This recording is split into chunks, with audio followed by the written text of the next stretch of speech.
Il ne pensait pas seulement que j'étais une ratée. Ce soir-là, ma famille s'est assurée que tout le monde présent au dîner de fiançailles de mon frère le sache. J'étais assise calmement à table, la serviette posée sur les genoux, pendant que mon père riait de mes années perdues.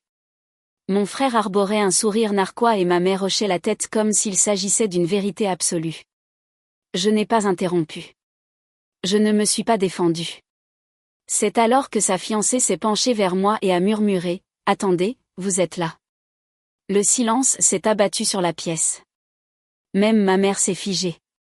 Avant que je ne vous raconte la suite, cliquez sur j'aime, dites-moi en commentaire d'où vous écoutez cette histoire et partagez-la si votre famille vous a déjà sous-estimé, car ce silence a tout changé à cet instant précis. Je m'appelle Léa Masson et dans ma famille, les noms n'avaient d'importance que s'ils étaient accompagnés de titres dont on pouvait se vanter. Notaire, courtier, investisseur, n'importe quoi qui sonnait solide, prévisible et rentable. Mon nom, lui, flottait autour de la table comme un bruit de fond, reconnu uniquement quand quelqu'un avait besoin d'un contraste. Le dîner de fiançailles se tenait dans un salon privé d'un restaurant chic du centre-ville, le genre d'endroit avec des boiseries sombres et une lumière tamisée faite pour que tout le monde ait l'air de réussir. Des nappes blanches, de l'argenterie lourde, un serveur qui remplissait les verres avant même qu'on le demande. Mes parents adoraient ce genre d'endroit. Ils étaient convaincus que la pièce dans laquelle vous étiez assis en disait plus sur vous que tout ce que vous pourriez expliquer. J'étais assise à 2 chaises de mon frère, assez près pour entendre chaque plaisanterie discrète, mais assez loin pour être tenu à l'écart du centre de l'attention. Il avait l'air détendu, confiant, s'exerçant déjà à son rôle de futur patriarche. Les gens se penchaient vers lui quand il parlait, riaient un peu plus fort. Mes parents le regardaient avec cette même expression qu'ils arboraient depuis toujours quand il parlait de lui, un mélange de soulagement et de fierté. Personne ne m'a demandé comment j'allais, pas vraiment.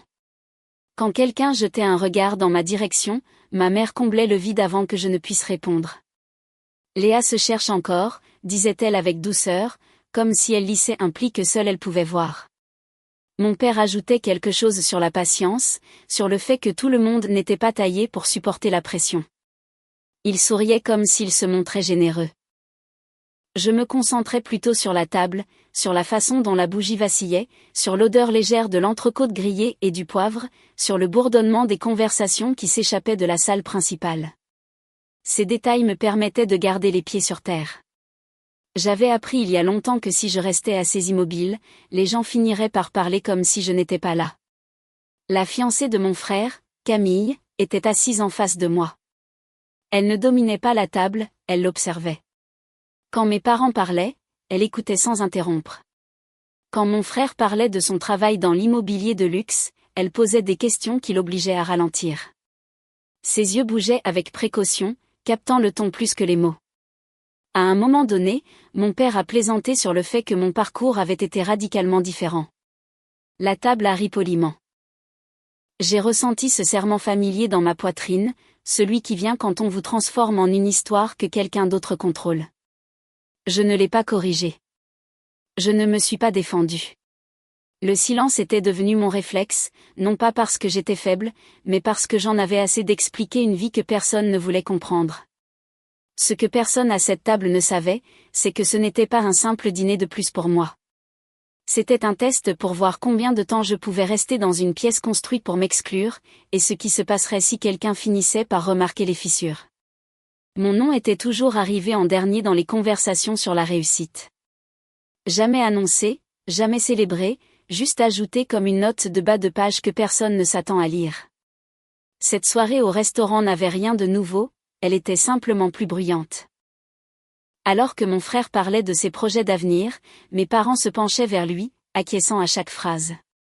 Mon père ajoutait des commentaires, embellissant les détails, transformant des exploits ordinaires en récits héroïques. Ma mère souriait de cette façon qu'elle avait toujours quand elle pensait présenter une famille parfaite au monde.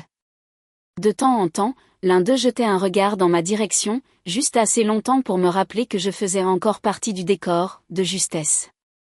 Leurs paroles me ramenaient en arrière. Quelques mois plus tôt, j'avais ouvert mon téléphone pour voir des photos d'une réception chez mes parents, une soirée de réseautage avec des cocktails sur la terrasse. Des gens en veste de créateurs debout près de la piscine, riant aux éclats. Je n'avais pas été invitée. Quand j'en ai parlé à ma mère plus tard, elle a semblé surprise que je l'ai remarqué. Elle a dit que c'était très technique et qu'elle ne voulait pas que je me sente mal à l'aise, comme si m'exclure était une forme de gentillesse. Puis il y avait eu le cocktail de l'été dernier. La chaleur, l'odeur du traiteur, les verres en cristal. Je discutais avec quelqu'un près du jardin quand la voix de mon père a couvert la musique. Il se vantait encore de mon frère, de l'entreprise, de l'héritage familial. Puis il a ri et m'a mentionné, non pas avec fierté, mais avec amusement. Les gens ont souri avec gêne. Quelqu'un m'a tapoté le bras comme si j'avais perdu quelque chose d'important et que tout le monde le savait. De retour à la table du dîner, mon frère a levé son verre et a fait un commentaire sur le fait que tout le monde ne prend pas la voie traditionnelle. Il a dit cela avec désinvolture, comme une simple observation, mais ses yeux se sont posés sur moi, un rappel, une ligne tracée. J'ai ressenti la pression familière derrière mes côtes, l'envie de parler, de rectifier l'histoire, de dire quelque chose d'assez tranchant pour les faire taire. Au lieu de cela, j'ai pris une lente inspiration et j'ai serré mes mains plus fort. J'avais appris que réagir ne faisait que leur donner plus de contrôle. Le silence, au moins, m'appartenait.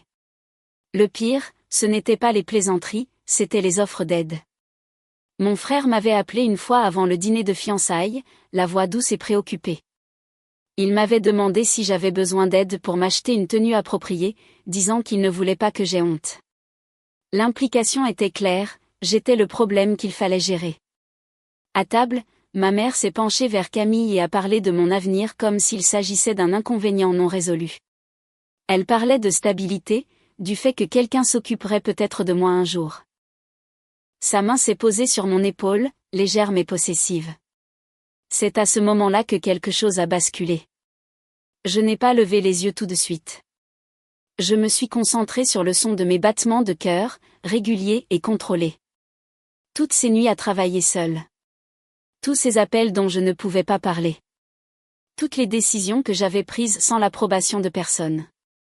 Il pensait que mon silence signifiait l'incertitude. Il pensait que ma patience signifiait la dépendance. De l'autre côté de la table, la fiancée de mon frère ne souriait plus. Elle observait vraiment. Et pour la première fois de la soirée, j'ai eu le sentiment indéniable que l'histoire qu'il racontait à mon sujet arrivait à son terme. Je n'ai pas tressailli quand la main de ma mère est restée sur mon épaule une seconde de trop. Je n'ai pas regardé mon frère quand il a hoché la tête comme si la question de mon avenir avait été réglée proprement. Extérieurement, je suis restée exactement la même, calme, toujours conciliante. À l'intérieur, quelque chose s'est enfin mis en place. La vérité était que ma vie n'avait jamais été aussi incertaine qu'il le croyait. Elle ne ressemblait simplement pas à la leur. Pendant que mes parents organisaient des dîners et parlaient bruyamment de croissance et de réputation, mes journées suivaient une autre horloge. Les petits matins se confondaient avec les nuits tardives. Mon appartement restait silencieux, à l'exception du léger ronronnement du ventilateur de mon ordinateur portable et du vibreur occasionnel d'un appel provenant d'un fuseau horaire différent. J'avais appris à mesurer les progrès par de petites confirmations. Des documents signés, des virements validés, des messages courts disant « Nous allons de l'avant ». Il n'y avait pas d'applaudissements, pas de public, juste une dynamique constante. Je n'en parlais jamais, non pas par honte, mais parce que je ne le pouvais pas. Le travail exigeait de la discrétion.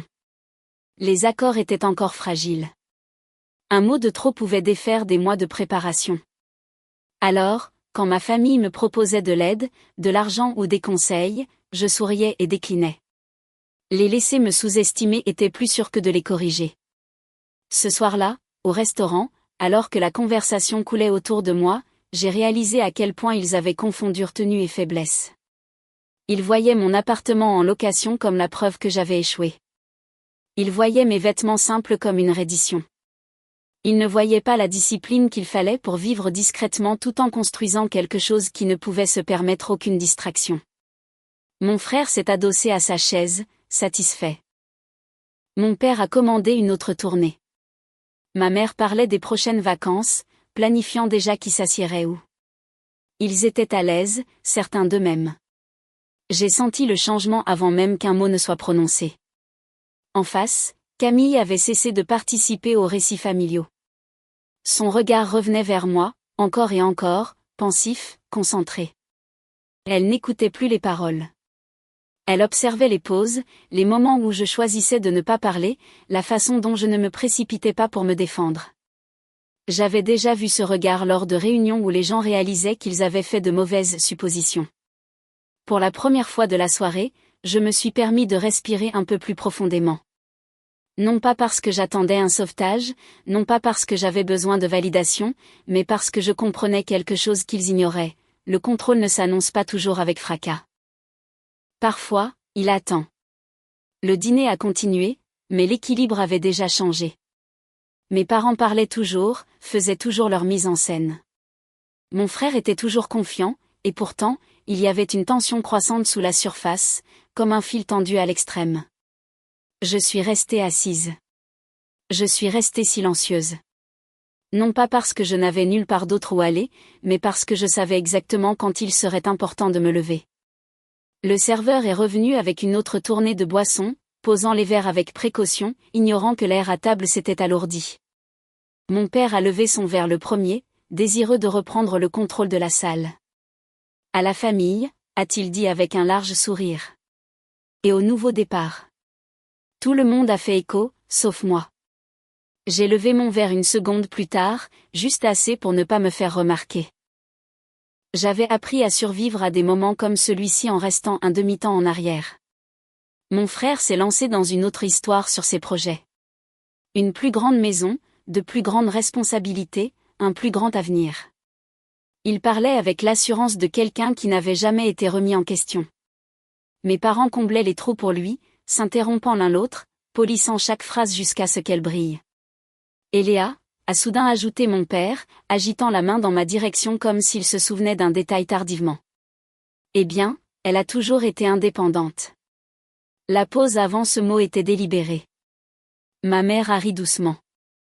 Elle aime faire les choses à sa façon, a-t-elle dit sur le ton dont on parle des habitudes têtues que l'on espère voir passer. Nous voulons juste qu'elle soit en sécurité. Tu sais à quel point le monde est dur. J'ai ressenti le serrement familier dans ma poitrine, le réflexe de m'effacer. J'ai gardé les yeux fixés sur la table, le grain du bois, une légère rayure près de mon assiette. Quelque chose de solide. En face de moi, Camille ne détournait pas le regard. Elle a incliné légèrement la tête, m'étudiant comme si une idée venait de germer. Puis elle a demandé calmement, « Léa, qu'est-ce que tu fais exactement ?» La question a résonné différemment des autres. Ce n'était pas une question banale, ce n'était pas pour meubler. C'était direct. Avant que je ne puisse répondre, mon frère a ricané. « C'est compliqué », a-t-il dit rapidement. « Un truc dans la tech. Elle fait des expériences. » Mon père a hoché la tête, soulagé de reprendre la main.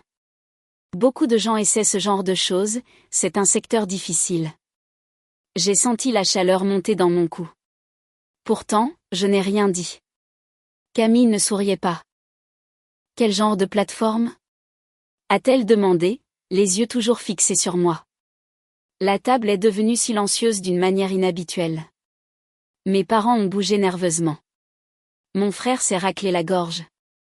Elle est modeste, a dit ma mère en touchant à nouveau mon bras. Elle n'aime pas en parler.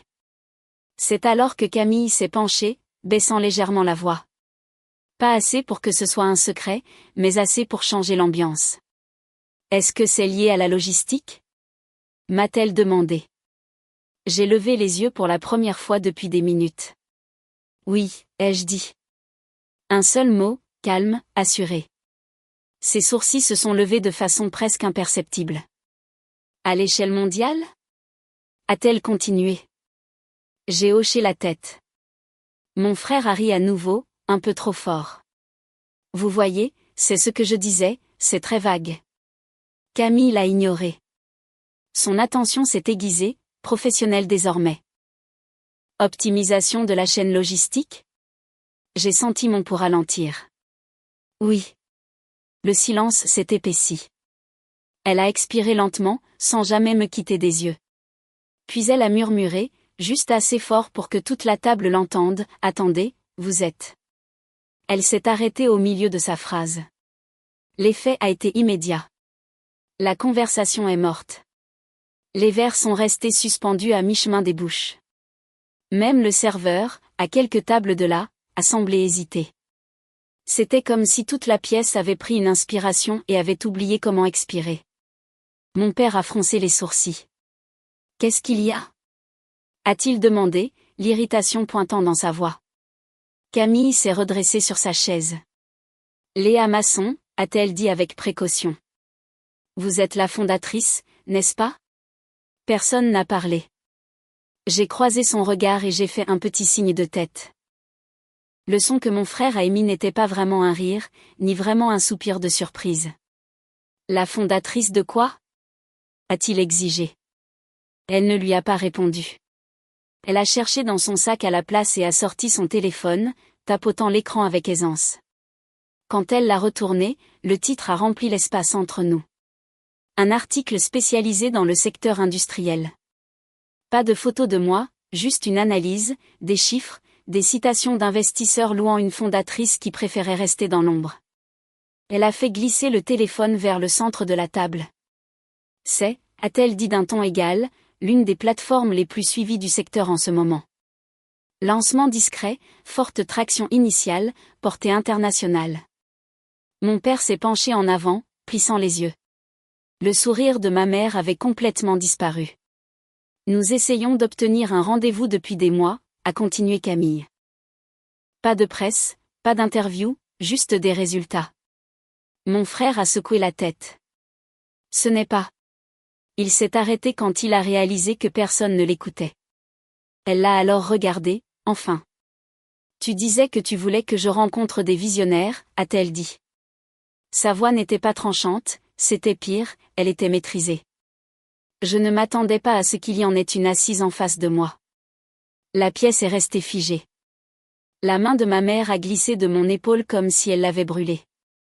Sa bouche s'est ouverte, puis refermée. Elle a essayé à nouveau, mais aucun mot n'est sorti.